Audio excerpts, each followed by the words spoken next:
આ તરફ ઉત્તર પ્રદેશના સંભલમાં બુલડોઝર કાર્યવાહી કરાઈ છે। ગેરકાયદેસર મદરેસા સામે બુલડોઝર કાર્યવાહી થઈ છે। તંત્ર દ્વારા ગેરકાયદેસર દબાણને હટાવવામાં આવ્યું છે। યુપીમાં પણ હજુ પણ બુલડોઝર એક્શન છે તે યથાવત જોવા મળી રહ્યું છે। સંભલમાં બુલડોઝર કાર્યવાહી હાથ ધરવામાં આવી છે। ગેરકાયદેસર તમામ દબાણોને દૂર કરવામાં આવી રહ્યા છે। મદરેસા સામે અત્યારે બુલડોઝર એક્શન લેવાયું છે।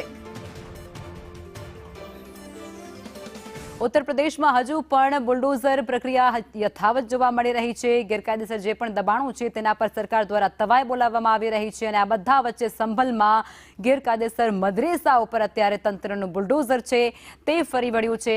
મદરેસા સિવાય અન્ય જે ગેરકાયદેસર દબાણો હશે તેને પણ દૂર કરવામાં આવશે। એટલું જ નહીં, કોઈ પણ અનિચ્છનીય બનાવ ન બને અને ઘર્ષણ ન સર્જાય તે અર્થે પોલીસ પણ તૈનાત રાખવામાં આવી હતી।